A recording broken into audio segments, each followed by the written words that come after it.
over now are the 10 most common attacks, okay, male on male. Now these are taken from Home Office figures throughout the UK and also European-wide figures for the 10 most common assaults male on male. So we're going to show you those common attacks and how to use the pressure point system and all the information that we've given you over the range of these DVDs as to how to defend against these in the what we would think really is about the best way possible. Before we do that, of course, we're going to cover a few bits and pieces before we actually get onto those 10 most common attacks. This is some more information that is need-to-know information before we start. Okay, some more need-to-know information. Right. Everything that you do has got to work both preemptively and reactively. Now what I mean by that is, if you've got somebody in front of you and they're obviously coming at you for whatever reason, one of three things happen. Either you preemptively go in and you hit first, they do something to you, whether it be grab and hit or just hit you, so that's something that's reactive because you're having to react to what they're doing, or you just get hit. Okay, so there's only really one of those three things is going to happen, assuming that you haven't already avoided the situation and you've gone. So you've got either you hit them first, they hit you first, yeah, or you're reacting to something they're doing and you're hitting them. Okay, and obviously this can change in the blink of an eye. All right? So all of these things, although we're isolating them, they can all happen one after another very, very quickly. So anything at all can happen. Now, what we teach is basically what we would call a flinch response, if you like. If you imagine you're walking down the street and you hear a car backfire, a lot of people just turn around and, whoa, what was that, sort of thing. So what you need to train is to train your instant reaction if you do turn around, is that your hands come up. You'll see why in a bit, because we're going to show the wrong way and the right way. But if somebody's in front of you and they're sort of gesticulating, blah, blah, blah, if your hands are up, then at least you're doing something straight away. And you see the natural reaction of the body is to lean back. Once his body leans back, then I'm into my strikes and I'm on him, because I've taken the impetus, if you like, away from this person. If he's coming towards me and making straight up, again, I'm taking that impetus away. If I don't do that, then I've got problems. Okay, so how you do that is up to you. Whether it's one-handed, both hands, it's up to you. Now, you would add in all the other bits and pieces that we've covered to make that a good strike, as opposed to just sticking your hands up.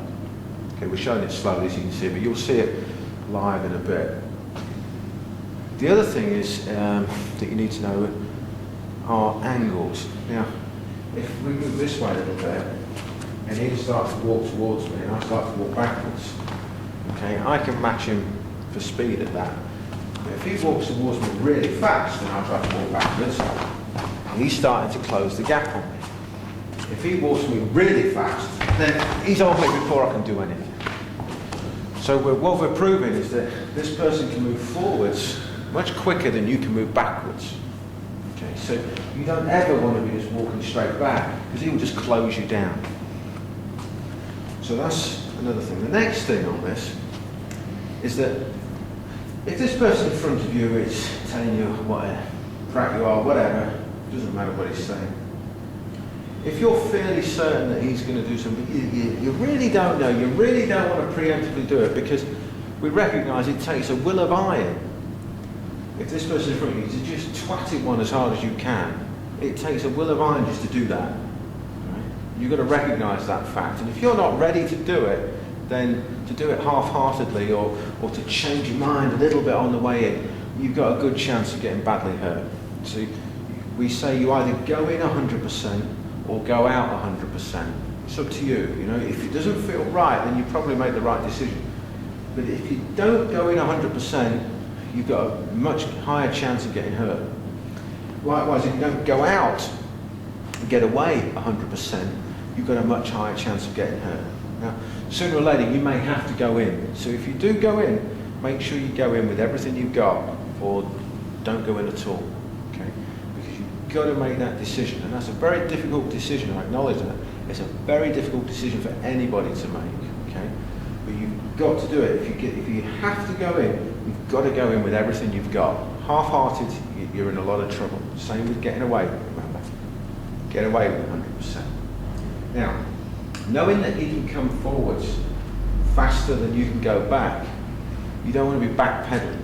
Now, if you do backpedal, you want to be backpedaling at an angle. Now, I want to explain this quite slowly so you can see what happens. If we go at this sort of angle, you can see what's happening. Now, I'm going back to you for a bit on this.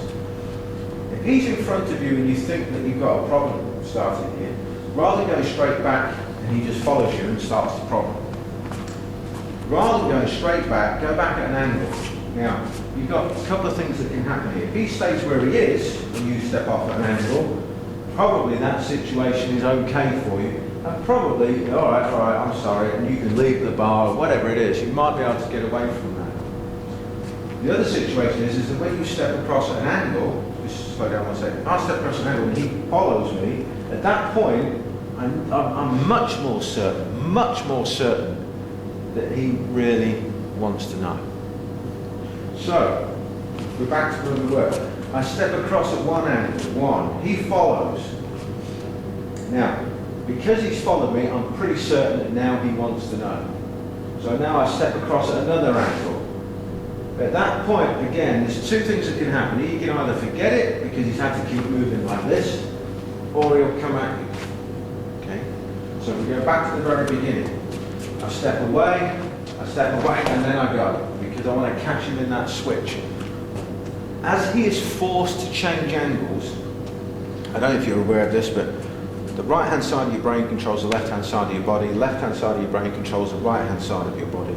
If he's making conscious decisions himself, like in a sporting fight, to move from side to side, you're not catching him in the switch. He's moving of his own accord. If you force this person to make a move from one side to the other, he's caught in the switch from moving to the left to moving to the right, and it's on that switch that you catch him. Now, we would call this 1-2 film a shoe because it's nice and easy for people to remember. So if he's here and I move away at an angle, move away at another angle, and then I would go. If he doesn't come for me at all, then I'm just walking away. If he's following me slowly, one angle, the next angle, he's not come, so I don't care. If he does come, so just to show, I step away, he follows, I step away. As soon as he moves, that's when I launch and go in. So it's an angle. You step off at an angle, step off at an angle,